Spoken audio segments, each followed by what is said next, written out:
Street hawkers, people who sell their wares out of a suitcase or from a temporary stall, are seen all over the world. And Nigeria's most vibrant city, Lagos, is no exception. But authorities there are clamping down, threatening them with a $300 fine and even 6 months in prison. Fidelis Mbah has more.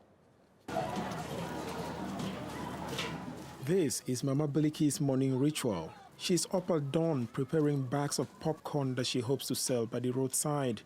She lives in one of the city's poorest neighborhoods, and this is how she makes a living. On a good day, Mama Biliki can earn $16, but now her livelihood is under threat.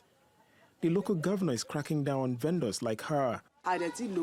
I want the government to let us continue with our small street business because we can't afford to rent a shop, and the business feeds our family. Even people who own shops don't make as much money as I do going from door to door. There is so much tax on shops that they make very little profit.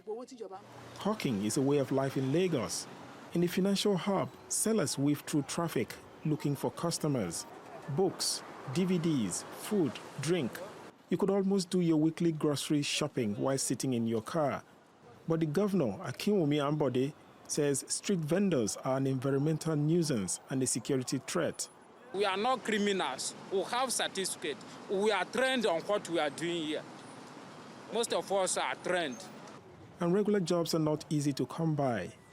The economy was built on oil, but with prices falling globally, that source of income and jobs is drying up. In Nigeria, nearly half of young graduates are out of work, and most of its 180 million people live in poverty. Inflation is now at 16.5%, its highest level in 11 years, and that's driving up the cost of living. And some people feel a ban on vendors could make things even worse. What is going to be the alternative? The alternative obviously is going to be crime. And so governments keep spending money for security, for reinforcement, and the rest of them also. It doesn't pay society. For now, street hawkers like Mama Biliki are keeping one eye out for potential customers and the other for the police. Fidelis Mbah, TRT World. And Fidelis Mbah joins me now in the studio. Fidelis, you've lived in Lagos. There are thousands of people doing this sort of work. Why is the government doing this? Well, the government has given 3 reasons. One is environmental, because when these street hawkers, they dump a lot of waste on the roads and they walk away, leaving government with, the task of having to clean. And Lagos is a city of more than 20 million people. You imagine the amount of waste they generate on a daily basis. The other one is security. Some of these hawkers, actually, some criminals disguise as street hawkers. In fact, I've been robbed in Lagos before while driving in traffic. So sometimes you see people in traffic, just waiting to buy something, and someone pulls a gun at you. So government is also trying to checkmate the activities of criminals who disguise as hawkers.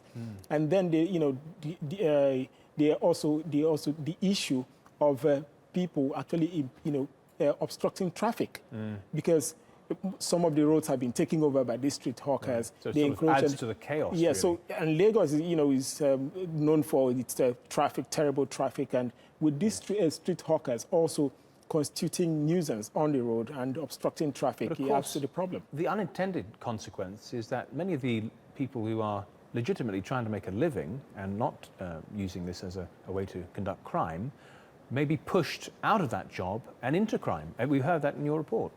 Yeah, because there are thousands of people who are out of job.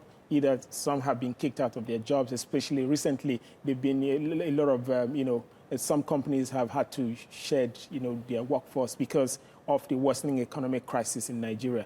And some of these people have taken to streets hawking, just trading by the road. And then you also have graduates who have nothing to do.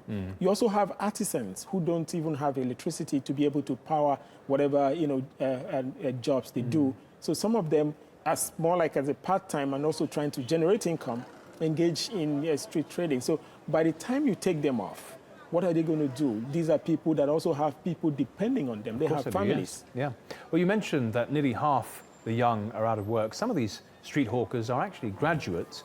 But why aren't there more jobs in Africa's biggest economy?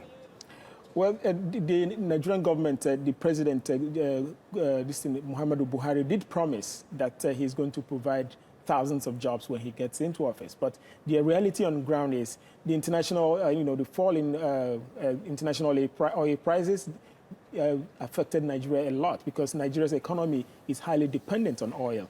And these affected almost all the sectors. And you have companies, even more like trying to cut down their workforce. You have some companies even folding up completely. So this has resulted in even those who have jobs being thrown, out of job, and those who have just graduated. And, with hundreds of thousands of people graduating from universities every year, the pressure is on government, and these jobs are actually not available. Quite uncertain times, really, then, for Nigerians. Fidelis Mbah, thank you very much for joining us.